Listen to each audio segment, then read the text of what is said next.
everyone and welcome back to this YouTube channel that is Savvy Forensics. So friends, आज हम terminal ballistics को ही continue करेंगे and ये basically terminal ballistics का second part है जहाँ पर हम देखेंगे सॉफ्ट बॉडी आर्मर के बारे में।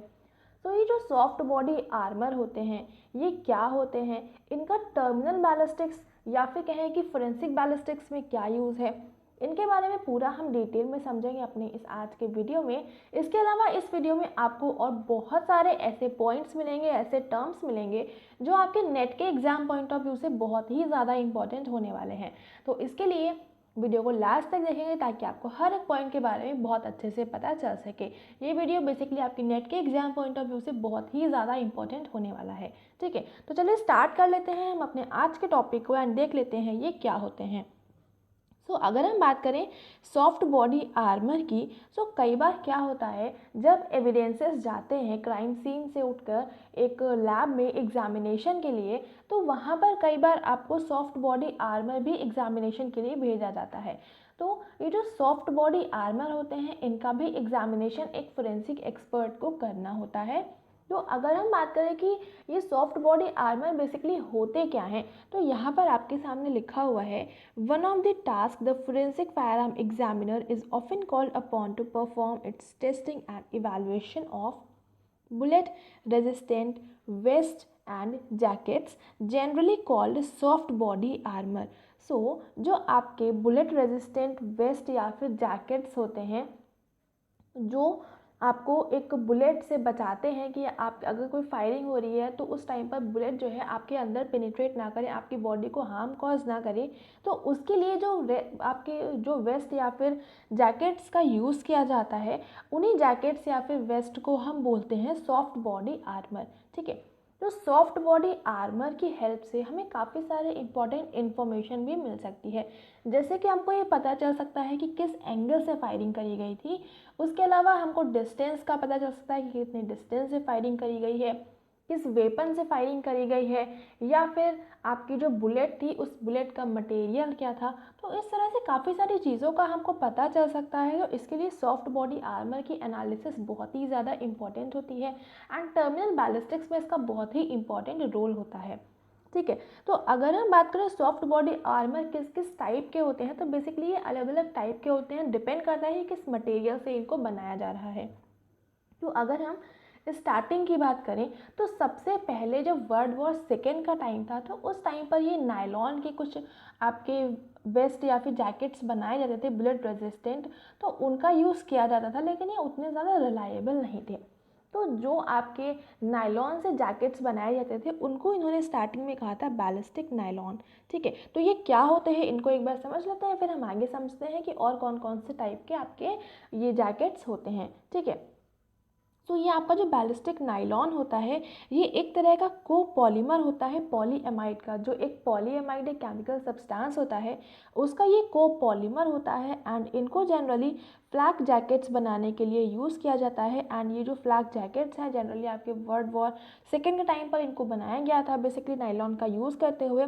ये बेसिकली यूज़ करे जाते हैं अगेंस्ट श्रापनल फ्रॉम म्यूनिशंस। जो श्रापनल होता है वो बेसिकली फ्रैगमेंट्स होते हैं आपकी बॉम्ब के या फिर जो आपके बुलेट्स होते हैं उनके सबके फ्रैगमेंट से बचने के लिए, या फिर जो म्यूनिशंस होते हैं, म्यूनिशंस बेसिकली जो आपके युद्ध की सामग्री होती है, दैट मीन्स उसको हम कह सकते हैं जो आप लड़ाई करने के लिए, आपकी एक वॉर करने के लिए जो वेपन्स का आप यूज़ कर रहे हैं, जितने भी मटेरियल्स का आप यूज़ कर रहे हैं, उनसे बचने के लिए जो फ्रैगमेंट्स होते हैं बॉम्ब के, आपकी बुलेट के, तो उन सारे से बचने के लिए ये एक तरह का बैलिस्टिक नायलॉन के एक वेस्ट या फिर जैकेट्स को बनाया गया था। इनका यूज़ किया जाता था as a soft body armour.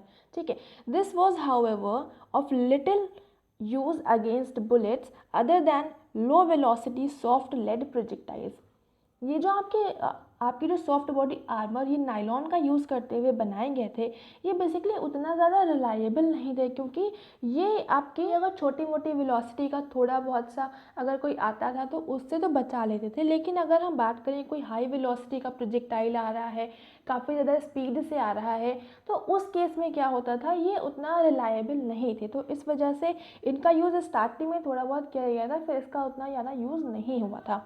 इसके बाद में क्या हुआ, इसमें कुछ आपके जो सॉफ्ट बॉडी आर्मर थे उनमें कुछ मेजर एडवांसेस आए, एंड उसके बाद में इन जनरेशन में क्या हुआ, what are loosely referred to as super fibres. जब एडवांस करते करते इन्होंने जब एक नए तरह का फाइबर बनाया तो उन तरह के फाइबर्स को उन्होंने कहा था super fibres.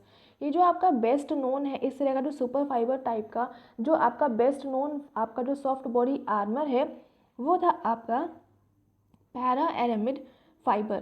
Para aramid fibre जिसको कि इन्होंने केवलर नाम दिया था, ठीक है, पैरा एरामिड फाइबर। ये काफ़ी ज़्यादा इंपॉर्टेंट हो जाता है आपके नेट के एग्जाम पॉइंट ऑफ व्यू से कि पैरा एरामिड फाइबर क्या होता है या फिर केवलर क्या होता है। तो ये दोनों ही चीज़ें एक दूसरे से इंटरलिंक है, तो ये आपको पता होना चाहिए। जो केवलर है वही एक तरह का पैरा एरामिड फाइबर है, एंड पैरा एरामिड फाइबर को ही हम केवलर कहते हैं।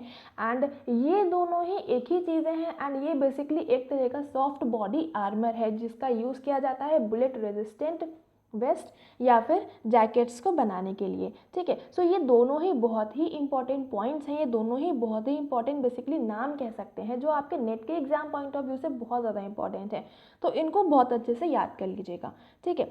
इसका यूज़ जनरली ओरिजिनली इसको यूज़ किया गया था फैब्रिक ब्रेस्ड रेडियल टायर्स में। ओरिजिनली स्टार्टिंग में इसको फैब्रिक ब्रेस्ड रेडियल टायर्स में यूज़ किया गया था। तो ये भी एक बहुत ही इंपॉर्टेंट क्वेश्चन बन सकता है कि केवलर का फर्स्ट टाइम यूज़ किस तरह से किया गया था, या फिर पैरा एरामिड फाइबर का यूज़ किस तरह से किया गया था, या फिर ये जो आपके फैब्रिक ब्रेस्ड रेडियल टायर्स हैं इस पर्पज़ से सबसे पहले किस तरह के फाइबर को यूज़ किया गया था। तो ये आपके एग्जाम पॉइंट ऑफ व्यू से इस तरह से क्वेश्चंस बन सकते हैं, तो ये आपको पता होना चाहिए। तो इस वजह से ये वाली जो पूरी की पूरी लाइन है ये बहुत ही इंपॉर्टेंट है, तो इसको बहुत अच्छे से समझिएगा। 2 से 3 बार रीड करेंगे आपको याद हो जाएगा, ठीक है। बस इसको रटने की कोशिश मत करिएगा, मैं आपको बार बार कहते हुए अगर किसी चीज़ को आप रटने की कोशिश करते हैं वो कभी भी आपके माइंड में नहीं जाती है। इसको बस समझते हुए करिए, 2 से 3 बार समझते हुए उसको रीड करिए, अपने आप आपके माइंड में ये चीज़ें फिट हो जाएंगी, ठीक है। तो अभी हम आगे मूव करते हैं, एंड यहाँ पर हम बात कर लेते हैं केवलर के बारे में कि जो केवलर होता है वो बेसिकली होता क्या है। सो केवलर फाइबर्स वर सिंपली वोवन इनटू शीट्स। जो केवलर के फाइबर्स होते हैं, पैरा एरामिड फाइबर्स होते हैं जिनको हम केवलर भी कहते हैं, इनको वोवन किया जाता है, इनको एक तरह से आपस में उनको इंटरलिंक किया जाता है शीट्स बनाने के लिए। शीट्स के फॉर्म में इसको वोवन किया जाता है, इसको वीव किया जाता है with varying thickness of yarn and density of weave, जिसको हम डेनियर कहते हैं। अलग अलग डेंसिटी अलग अलग थिकनेस के बेसिस पर उसको अलग अलग तरह से उसकी शीट्स बनाई जाती हैं जिसको कि हम डेनियर कहते हैं, ठीक है। सो ये भी आपके बहुत ही इंपॉर्टेंट क्वेश्चन बन सकता है आपके नेट के एग्जाम पॉइंट ऑफ व्यू से, तो ये भी आपको पता होना चाहिए, ठीक है। इसके अलावा नेक्स्ट हम बात करें to provide the particular properties required.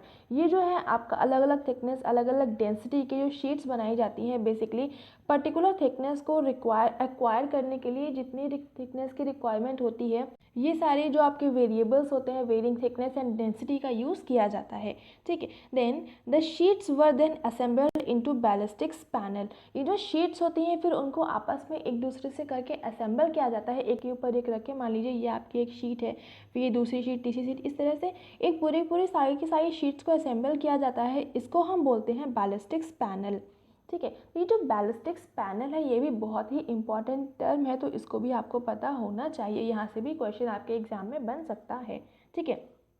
Then जब आपने असेंबल कर दिया इन सारी की सारी शीट्स को जिसको हमने कहा ballistic panel, then which were permanently sewn into a carrier in the form of a vest. जब इनको आपस में एक दूसरे से आपने इंटरलिंक करके इनको शीट्स को आपने असेंबल कर दिया, तो ये इसने क्या ले लिया, एक वेस्ट का फॉर्म ले लिया, एक तरह का काफ़ी थिक का आपका ये बन जाता है, फिर उससे आपका वेस्ट को बनाया जाता है, ठीक है। तो ये परमानेंटली स्वेन हो जाता है into a carrier in the form of a vest, ठीक है।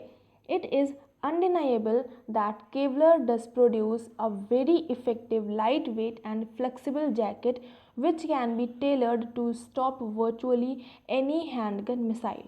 So basically जो आपका केवलर से आपका जो बनाया जाता है एक तरह का सॉफ्ट बॉडी आर्मर, ये बहुत ही ज़्यादा इफ़ेक्टिव होता है, बहुत ही लाइट वेट होता है, एंड ये बहुत ज़्यादा फ्लेक्सिबल जैकेट होता है, और साथ ही साथ ये किसी भी तरह के हैंडगन मिसाइल को वर्चुअली स्टॉप करने के लिए भी यूज़ किया जाता है। तो ये सारी की सारी इसकी क्वालिटीज़ होती हैं जिसकी वजह से ये जो आपका केवलर था ये सुपीरियर था आपके नायलॉन वाले सॉफ्ट बॉडी आर्मर से। ठीक है, तो ये जितनी भी आपकी कैरेक्टरिस्टिक फीचर्स होते हैं ये आपको पता होने चाहिए, ये भी आपके डायरेक्टली एग्जाम में क्वेश्चन बन के आ सकते हैं। जैसे कि ये आपका केवलर है, ये बहुत ज़्यादा इफेक्टिव है, ये लाइट वेट है, इसका जो जैकेट होता है वो बहुत ज़्यादा फ्लेक्सिबल होता है और हैंडगन मिसाइल को रोकने के लिए बहुत ही ज़्यादा ये केपेबल होता है। ठीक है, तो ये सारी ऐसी कुछ प्रॉपर्टीज़ हैं। इसके अलावा इसकी कुछ प्रॉपर्टीज़ अभी हम और भी देखेंगे। अभी इसके बाद में हम स्पेक्ट्रा, एक आपका सॉफ्ट बॉडी आर्मर होता है, उसको भी देख लें।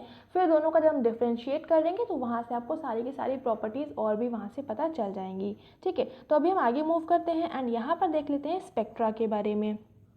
तो ये जो आपका स्पेक्ट्रा होता है ये भी एक तरह का आपका सॉफ्ट बॉडी आर्मर ही होता है। It is an ultra high molecular wait polythene fibre. जो पॉलीथाइलिन के फाइबर्स होते हैं, पॉलीइथाइलिन के जो आपके फाइबर्स होते हैं, उनसे अल्ट्रा हाई मॉलिकुलर वेट के जो फाइबर्स होते हैं उनका यूज़ करते हुए इसको बनाया जाता है। तो ये भी आपका काफ़ी इंपॉर्टेंट पॉइंट बन सकता है कि जो स्पेक्ट्रा होता है वो क्या होता है, या फिर ये जो आपके ultra high molecular wait polyethylene fibres होते हैं इनसे आप क्या बनाते हो या ये क्या होते हैं। तो ये दोनों ही आपकी वापस से इंटरलिंक चीज़ें हैं, तो ये दोनों आपको पता होना चाहिए। ठीक है, then it consist of exceedingly fine spun fibres of polyethylene. तो ये बेसिकली बहुत ही ज़्यादा फाइन स्पिन फाइबर्स जो होते हैं, पॉलीइथाइलिन के जो फाइबर्स होते हैं उनका यूज़ करते हुए इनको बनाया जाता है।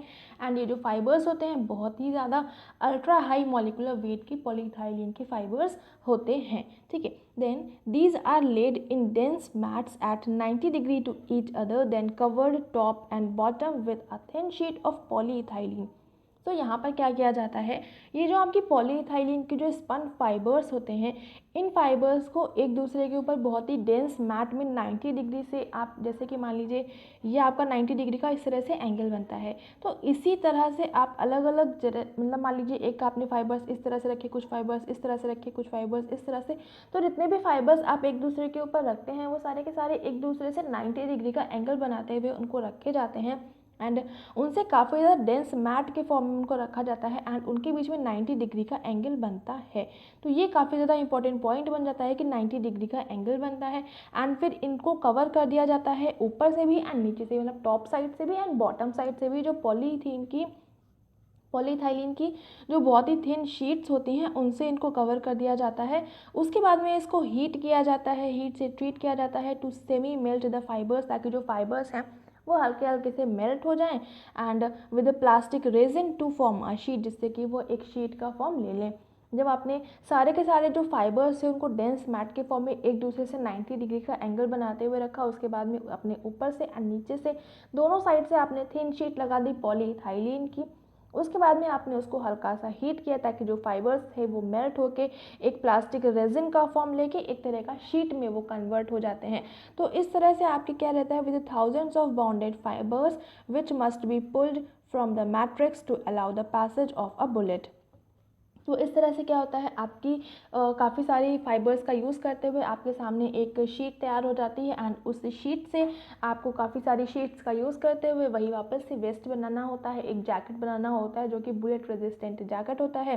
And thousand of bounded fibres जो होते हैं पुल करते हैं मैट्रिक्स को कि वो जो बुलेट का पैसेज होता है उसको वो रोक देते हैं। ठीक है, तो ये हो गया आपका स्पेक्ट्रा के बारे में। जो आपका स्पेक्ट्रा होता है वो इस तरह से बनता है। यहाँ पर जो आपका 90 डिग्री वाला एक पॉइंट है। उसके अलावा जो आपका थिन शीट्स होती हैं पॉलीथीन की, इसका यूज़ किया जाता है हीट करके आपको उसको मेल्ट करके शीट के फॉर्म में कन्वर्ट करना होता है।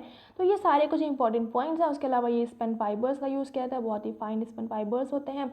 अल्ट्रा हाई मॉलिकुलर वेट की पॉलीथीन फाइबर्स का यूज़ किया जाता है।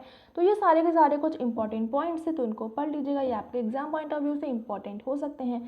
इसके अलावा जो स्पेक्ट्रा नाम है, तो ये ऑब्वियसली इसका नाम ही सबसे ज़्यादा इंपॉर्टेंट है कि ये स्पेक्ट्रा क्या होता है। तो वहाँ पर आपके सामने अलग अलग टाइप के आपके सामने ऑप्शंस आएंगे, तो आप वहाँ पे कंफ्यूज हो सकते हैं। तो आपको डायरेक्टली पता होना चाहिए कि ये एक तरह का सॉफ्ट बॉडी आर्मर होता है, या फिर कह सकते हैं कि एक बुलेट रेजिस्टेंट वेस्ट या फिर जैकेट होता है।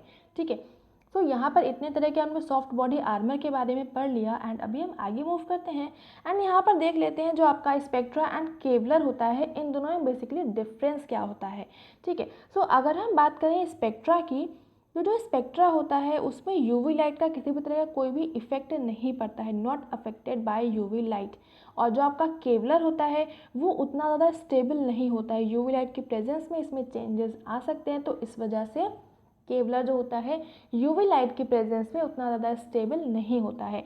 नहीं हम बात करें स्पेक्ट्रा की, जो स्पेक्ट्रा होता है उसमें किसी भी तरह का कोई भी केमिकल इफेक्ट नहीं होता है, लेकिन जो आपका केवलर होता है वो बहुत ही ज़्यादा ससेप्टेबल होता है to attack by many household chemicals. जो केमिकल्स होते हैं, हाउस होल्ड केमिकल्स होते हैं, उनसे भी चेंजेस आ जाते हैं, तो इस वजह से जो आपका केवलर होता है ये उतना ज़्यादा रिलायबल नहीं होता है।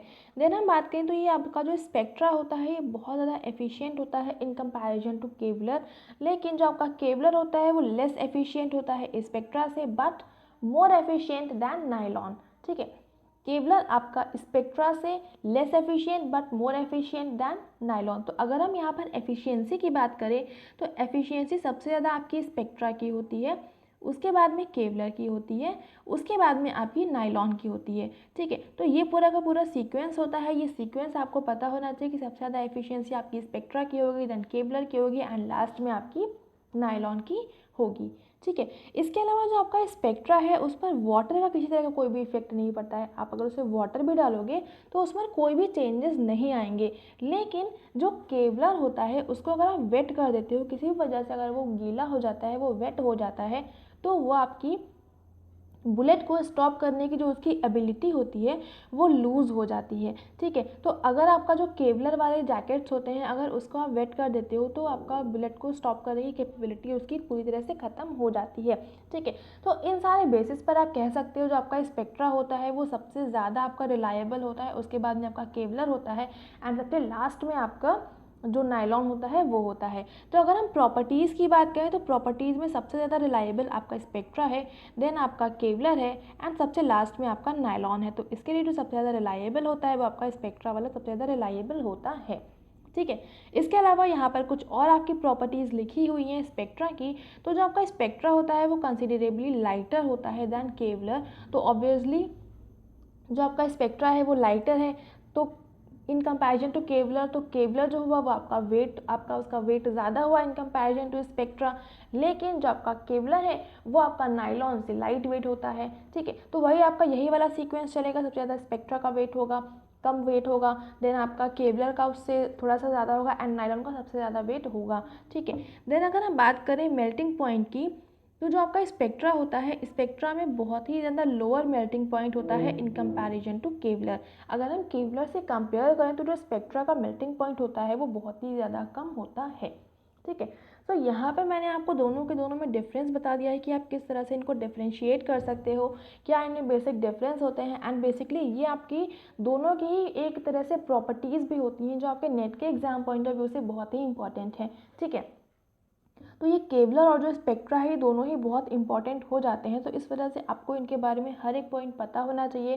जितने भी मैंने यहाँ पर इंक्लूड करे हैं लगभग सारे के सारे यहाँ पर मैंने इंक्लूड कर दिए हैं, तो आपको हर एक पॉइंट के बारे में बहुत अच्छे से पता होना चाहिए। ठीक है, तो यहाँ पर ये सारा का सारा कंप्लीट होता है एंड यहाँ पर कुछ आपके सामने कुछ इंपॉर्टेंट पॉइंट्स भी हैं जो आपके टर्मिनल बैलिस्टिक्स से रिलेटेड हैं। ठीक है, तो कई बार क्या होता है जब आप किसी भी तरह क्राइम सीन का रिकन्स्ट्रक्शन करते हो तो वहाँ पर क्या रहता है, आपको रिकन्स्ट्रक्शन करने के टाइम पर एक, जैसे मान लीजिए बैलिस्टिक का आपको रिकन्स्ट्रक्शन करना है तो वहाँ पर आपको एक बॉडी की रिक्वायरमेंट होती है कि अगर आप फायरिंग करते हैं तो बॉडी पे क्या इम्पैक्ट पड़ता है, आपके टिश्यूज़ में क्या इम्पैक्ट पड़ता है, वो आपको पता करने के लिए एक बॉडी की रिक्वायरमेंट होती है।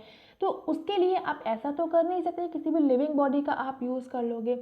उसके लिए क्या किया जाता है, उस कंडीशन में एक तरह का बैलिस्टिक जिलेटिन को यूज़ किया जाता है। जिलेटिन एक तरह का केमिकल सब्सटेंस होता है, उसका यूज़ करते हुए एक पूरी की पूरी ह्यूमन बॉडी बनाई जाती है।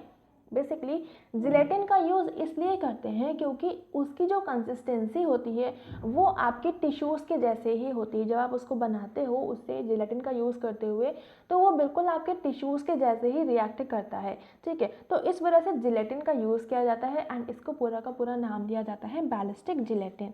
ठीक है, तो ये जो बेसिकली क्या होता है ballistic gelatin, it is a tissue stimulant made by dissolving type 250A ordnance gelatin in water to make 10% solution.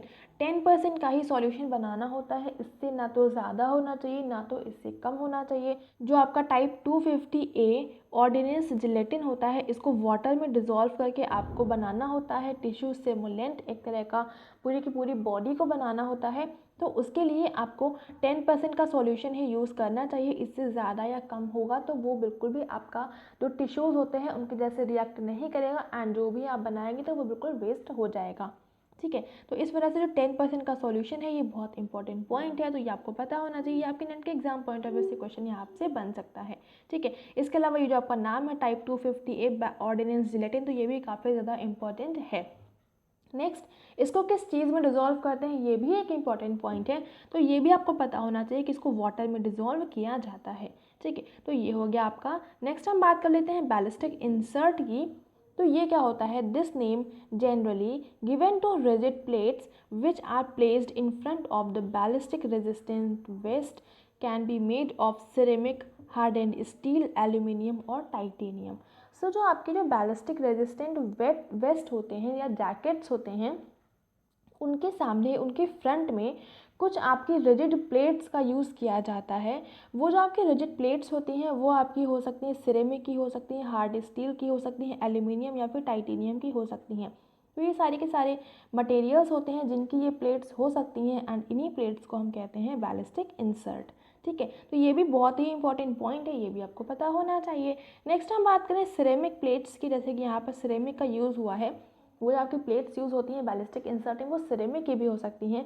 तो जो आपकी सिरेमिक प्लेट्स होती हैं ये क्या होती हैं, ये एक तरह की फ्यूज्ड सिरेमिक मटेरियल होता है जिसको यूज़ किया जाता है रिजिड प्लेट्स की जैसे, which are placed in front of the bullet resistant vest. तो ये वही सारी चीज़ें जो मैंने यहाँ पर बताया, जो बैलिस्टिक इंसर्ट के में जो आपके जैकेट्स होते हैं, सॉफ्ट बॉडी आर्मर्स होते हैं, उनके सामने उनके फ्रंट में जो एक तरह के हार्ड प्लेट्स का यूज़ किया जाता है, जो सिरेमिक प्लेट्स का यूज़ किया जाता है, वही आपकी होती हैं सिरेमिक प्लेट्स एंड ये बेसिकली आपका फ्यूज्ड सिरेमिक मटेरियल होता है। ठीक है, तो ये एक इंपॉर्टेंट पॉइंट है, इसकी वजह से मैंने इसको अलग से इंक्लूड किया है। तो ये आपको पता होना चाहिए, जो सिरेमिक प्लेट्स होती हैं वो एक तरह से फ्यूज्ड सिरेमिक मटेरियल होता है। ठीक है, ये हो गया आपका टर्मिनल बैलिस्टिक्स के कुछ इंपॉर्टेंट पॉइंट्स एंड यहाँ पर कुछ और भी इंपॉर्टेंट पॉइंट्स हैं, तो यहाँ पर भी हम देख लेते हैं। सो यहाँ पर क्या है, स्टीलेट टीयरिंग। ठीक है, तो अगर हम बात करें एक तरह की इंजरी की, तो यहाँ पर मान लीजिए आपका टारगेट था, यहाँ पर आपकी बुलेट ने हिट किया। ठीक है, तो ये जो आपकी बॉडी टिश्यूज़ है, तो ऊपर की जो आपकी लेयर होती है या फिर कहें जो एपिडर्मिस होती है, उसमें आपको टीयरिंग नज़र आती है। जो टिश्यूज़ होते हैं वो इस तरह से कुछ आपकी इस तरह से दिखने को मिलते हैं एंड बुलेट जो होती है वो यहाँ से इंटर कर जाती है। ठीक है, तो ये जो आपके टिश्यूज़ होते हैं इस तरह से आपके इवर्टेड होते हैं, बाहर के साइड में आ जाते हैं। तो इस तरह से जो आपके टिश्यूज़ यहाँ पर फट जाते हैं, कई बार ये आपको अंदर के साइड में भी देखने को मिलता है, जनरली अंदर ही होता है लेकिन कुछ आपके बाहर भी देखने को मिलते हैं। मतलब वहाँ पे बेसिकली आपको एक तरह से टीयरिंग देखने को मिलती है। जहाँ पर एग्जिट वुंड होता है वहाँ पर आपको इवर्टेड एजेस देखने को मिलते हैं एंड जहाँ से एंट्री वुंड होता है वहाँ से आपको इन्वर्टेड मतलब अंदर की साइड में देखने को मिलते हैं, आपका इन्वर्जन होता है उनमें। और जो आपके एग्जिट वुंड होता है वहाँ पर आपको बाहर की साइड में देखने को मिलता है। ठीक है, तो ये तो होता है आपका एक बेसिक सी चीज़ है। अगर हम स्टीलेट टीयरिंग की बात करें, तो टीयरिंग मतलब यहाँ पर जहाँ से बुलेट का एंट्री हो रही है तो उस जगह पर काफ़ी सारी आपके टिश्यूज़ में टीयरिंग देखने को मिलती है, उसको हम बोलते हैं स्टीलेट टीयरिंग। ठीक है, तो ये क्या होता है, deep cruciform tearing round the entry hole of contact gunshot wound. जो कॉन्टैक्ट गन शॉट वुंड होते हैं उस केस में जो आपको टीयरिंग देखने को मिलती है उसको हम बोलते हैं स्टीलेट टीयरिंग। ठीक है, देन हम बात करें टेम्परेरी कैविटी की। तो इसमें क्या होता है, मान लीजिए ये आपकी पूरी की पूरी बुलेट ने इंटर किया। इसमें क्या हुआ, जब आपकी बुलेट ने इंटर किया तो इंटर करते टाइम पर जो बुलेट की एनर्जी थी, जितनी भी आपकी वेलोसिटी थी, वो सारी की सारी जो पास के जो टिश्यूज़ होते हैं वो उनमें ट्रांसफ़र करती है। जब वो उनमें ट्रांसफ़र करेगी तो उस वजह से क्या होगा, जो टिश्यूज़ होंगे वो भी आपके कुछ टाइम के लिए दूर दूर जाने लगते हैं। समवॉट ये इस तरह से कुछ स्ट्रक्चर आपका बनने लगता है। ठीक है, तो ये इस तरह का आपका स्ट्रक्चर बनता है, लेकिन ये परमानेंट नहीं होता है, ये सिर्फ टेम्परेरी होता है। तो इस तरह से जो आपके टिश्यूज़ दूर दूर जाने लगते हैं उनमें आपको एनर्जी मिल जाती है, बहुत ज़्यादा हीट मिलती है, जिसकी वजह से उनमें भी आपको एक तरह से कैविटी देखने को मिलती है, बहुत ही ज़्यादा कैविटी देखने को मिलती है। उसको हम बोलते हैं टेम्परेरी कैविटी, ये बेसिकली क्या होती है, cavity left bye a bullet immediately after it passes through tissue. It is caused by the transfer of energy from the missile to the tissue, causing the tissue to rapidly move away from the bullet's path. As the tissue is elastic, it will after a few minor aftershocks regain its original form. ठीक है, तो जैसे ही bullet inter करती है तो उस time पर वो एनर्जी देती है एंड वो टिश्यूज़ जो होते हैं, वो जो बुलेट का पाथ होता है, बुलेट होते हैं, उससे दूर जाने लगते हैं। एंड ये बेसिकली कुछ आपके माइनर सेकेंड्स या फिर कुछ बहुत ही थोड़े टाइम के लिए होता है, जो टिश्यूज़ आपके दूर चले जाते हैं। तो इस तरह की कैविटी को कहते हैं हम टेम्परेरी कैविटी। बेसिकली जो आपके टिश्यूज़ होते हैं वो इलास्टिक नेचर के होते हैं, तो वो कुछ टाइम के लिए दूर चले जाते हैं एंड वापस से वो अपना जो शेप होता है उसको रिगेन कर लेते हैं। ठीक है, नेक्स्ट हम बात करें परमानेंट कैविटी की। तो परमानेंट कैविटी क्या होती है, जैसे कि ये बुलेट आपकी इंटर कर रही है, तो बुलेट ने जब इंटर किया तो बुलेट का जितना आपका साइज़ था उतने में उसने एक टेम्परेरी नहीं, एक उसमें परमानेंट होल कर दिया। मान लीजिए ये बुलेट का इतना साइज़ है तो इतने में पूरा का पूरा जो आपको एक होल देखने को मिलेगा। ठीक है, तो ये जो आपका इतना होल होता है ये आपका होता है परमानेंट, एंड ये वाला जो इतना है ये आपका होता है टेम्परेरी। ठीक है, तो ये वाला जो है ये तो वापस से अपना रीगेन कर लेगा, लेकिन जो यहाँ पर ये वाला है ये कभी भी रीगेन नहीं करेगा। ठीक है, तो ये आपका होता है परमानेंट कैविटी। ठीक है, तो permanent cavity left by the bullet due to the actual destruction of tissue. वहाँ पर बेसिकली एक्चुअल डिस्ट्रक्शन हो जाता है टिश्यूज़ को, उसको हम बोलते हैं परमानेंट कैविटी। ठीक है, सो आई होप आपको मैं समझाने में बिल्कुल भी सफल हो गई हूँ, आपको सारी चीज़ें बहुत ही अच्छे से क्लियर हो गई होंगी, स्टिलेट टीयरिंग भी, टेम्परेरी कैविटी भी एंड परमानेंट कैविटी भी। ठीक है, इसके अलावा और बहुत सारे पॉइंट्स आज के वीडियो में हमने डिस्कस करे हैं एंड सारे के सारे पॉइंट्स आपके नेट के एग्जाम पॉइंट ऑफ व्यू से बहुत ही ज़्यादा इंपॉर्टेंट हैं। एंड यहाँ पर बेसिकली टर्मिनल बैलिस्टिक्स को हमने पूरी तरह से कवर कर लिया है एंड यहाँ पर मेरे अकॉर्डिंग लगभग बैलिस्टिक्स का मैंने सब कुछ कवर कर लिया है, कुछ भी नहीं बचा है। एंड इसमें बेसिकली बस कुछ पॉइंट्स बचे हैं, इसके अलावा मैं और चेक कर लूँगी क्या क्या बच रहा है, तो जो कुछ बच रहा होगा उसको हम जल्दी ही कवर कर लेंगे। मेरे अकॉर्डिंग लगभग ये पूरी तरह से कंप्लीट हो चुका है, लेकिन फिर भी आपके अकॉर्डिंग अगर कुछ भी सिलेबस के अकॉर्डिंग आपके रह रहा हो तो वो मुझे कमेंट सेक्शन में लिख के बता देंगे, मैं उसको जल्दी ही कवर करवा दूँगी। ठीक है, तो वो मुझे लिख के ज़रूर से बता दीजिएगा, तो उस अकॉर्डिंग मैं भी देख लूँगी क्या क्या बच रहा है। ठीक है, सो यहाँ पर मेरे अकॉर्डिंग फोरेंसिक बैलिस्टिक्स मैंने पूरी तरह से कवर कर दिया है। बस एक दो अगर वीडियोस बच रहे होंगे, एक दो टॉपिक्स बच रहे होंगे तो उनको जल्दी ही हम कवर कर लेंगे। एक बार आप अपने सिलेबस के अकॉर्डिंग क्रॉस चेक ज़रूर से करके मुझे बता देंगे कि आपके सिलेबस के अकॉर्डिंग क्या क्या चीज़ें बच रही हैं, तो मैं वो भी चीज़ें आपके लिए बहुत ही जल्दी मैं अवेलेबल करवा दूँगी। ठीक है, सो यहाँ पर ये वाला वीडियो कंप्लीट होता है एंड यहाँ पर टर्मिनल बैलिस्टिक्स भी कंप्लीट होता है। एंड आप मुझे ज्वाइन कर सकते हैं फेसबुक पेज, टेलीग्राम चैनल पर, यहाँ पर आपको इसकी पीडीएफ मिल जाएगी, कंपाइल पीडीएफ मिलेगी, बहुत ही जल्दी वो भी आपको मिल जाएगी। ठीक है, एंड अगर आपको मेरा ये वीडियो पसंद आ रहा है तो इसको लाइक ज़रूर से कर देंगे, अपने फ्रेंड्स के साथ में शेयर ज़रूर से कर देंगे, शेयर करना बिल्कुल भी नहीं भूलेंगे। और चैनल पर हमारे नए हैं तो चैनल को सब्सक्राइब ज़रूर से कर लेंगे एंड बेल आइकन प्रेस कर लेंगे for daily updates. And at last, thank you so much for watching me here.